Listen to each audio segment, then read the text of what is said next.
Hello, this video is to address the Seattle Mind Travelers. For those of you who are members of the Seattle Mind Travelers, bear with me for a moment to tell those of you who are not what the Seattle Mind Travelers are. The Seattle Mind Travelers are a meetup group. Meetup.com is an internet website that allows individuals to form clubs, if you will, for whatever topic you find an interest in. There's thousands of them all across the country, probably worldwide, I don't know. But I started such a group and called it the Seattle Mind Travelers. It's a group that explores consciousness. I'm going to read you the first paragraph of the opening page on the website. It says, "We are a welcoming community of open-minded people with different backgrounds who have an interest in inner exploration. Our discussion topics tend to center around shamanic techniques of ecstasy, plant medicine, and expansion of consciousness and spirituality. We are interested in growing as human beings by integrating our spiritual experiences into our lifestyles and sharing our knowledge with each other. Our general opinion is that the freedom to use consciousness-expanding plants by adults in a spiritual context should be protected by law." That's the group in a nutshell. We have 411 members currently. We are the second largest spirituality group within 100 miles of Seattle out of 177 spirituality groups. We've only been around since February 10th, 2010. If any of you through YouTube seeing this video are interested in the group, please go to meetup.com. Find us. We are called the Seattle Mind Travelers. And you can join our group even if you can never attend any function. You can join our group from anywhere in the country or world, for that matter. And you can contribute content to the pages, and you can even, if you like what the group is, have a conversation with me through email or a phone call, and we can set you up as an organizer in your area, and you can gather people together in your area to talk about such topics as our group is. Now on to the members of our group that this video is primarily here for. Regarding the upcoming meetup on February 4th, I believe I scheduled it for, at 4 o'clock at Golden Gardens Park. I just wanted to talk to that for a minute. I was a little bit, I don't know if not cryptic, but I was a little bit. I let people know in the meetup that the future of this group is at stake here. So I just wanted to address that for a minute for those of you who may not be able to attend, as well as for those of you who can attend, to bring ideas of your own to the meetup so that we can discuss those and so we can see what we can do to continue to keep this group going. Up until now, we've had just a select few members who were actively holding meetups. I'm not one of those members. I may be the one who organized the group and founded it. I might be the one who pays the meetup dues to keep the group going, but I haven't done any real legwork or work to keep the group functional. I live on a boat. I've got all kinds of excuses for why I don't. But let's just say that I'm more of an idea guy than an action guy. I need the help of the other members in the group to keep this group functioning and happening. We've recently had a couple of the people who were movers and shakers in the group have moved on to projects of their own and have stopped organizing events. For this group to continue to progress and not just get stagnant and go away, what we need is people to step up. We need people to schedule events in the name of the group. Now, events can be small, little, tiny gatherings at home. They can be anything the organizer of the event wants it to be. You can restrict the number of people attending. You can put first 5 RSVPs is it. So if you're having a meetup in your home and you just want to gather together some people and watch a movie and relax with like-minded individuals, and you can only hold 4 or 5 people in your home, you can limit the size of the meetup.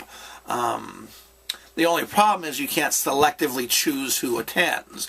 You can say this meetup can only have 5 people. First 5 to RSVP are the ones that should be the ones to come. The main problem I find with me scheduling them is venues, especially in the wintertime.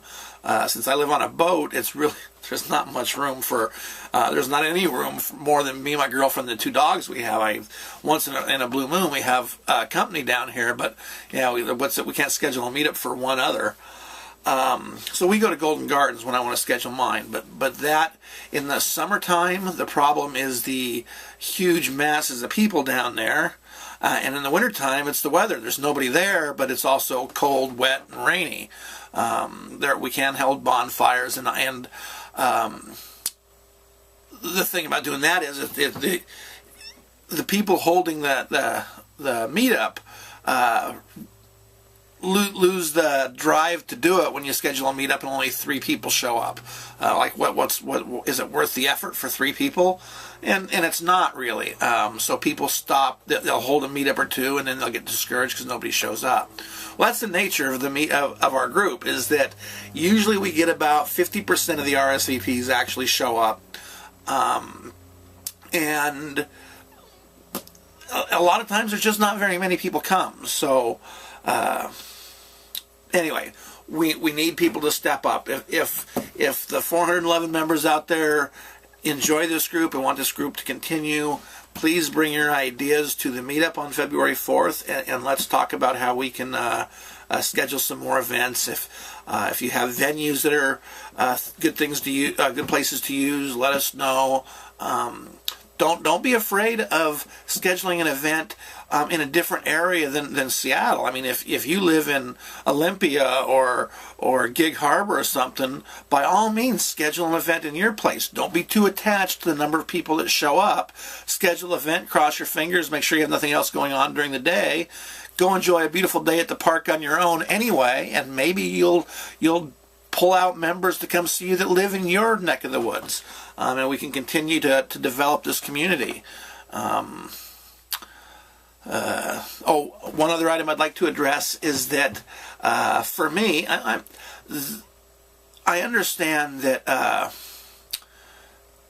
certain events need to be paid for. Sometimes the venues cost money. Sometimes the instructors at the event need to be compensated for their time. I don't think that just because you're a spiritual teacher means you have to teach for free. We all need to support ourselves. But on the flip side of that coin, it's unfortunate a lot of times. Both my girlfriend and I are currently unemployed. We've been unemployed for a little while. We're doing fine, but we're on a little tighter budget. And when there's a meetup that's $25 per person, that's $50. Sometimes we can't afford that. And we're always told, go ahead and come anyway. Well, that's fine to say, and I appreciate that. But we don't want any special privilege. One of my prime tenets in life is that this world, there's not enough equal opportunity in this world. I think that every living human on the planet should have equal opportunity for health, education, shelter, the basic necessities of life. And so I don't like taking privilege to well, you're the head organizer of the group, so go ahead and come, and you don't have to worry about paying for it. Like I said, it's a nice concept, and I appreciate the thought.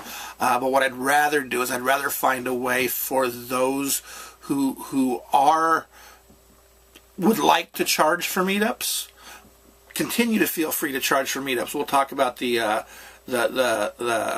what needs to come back to the group for that. A small portion should come back to the group.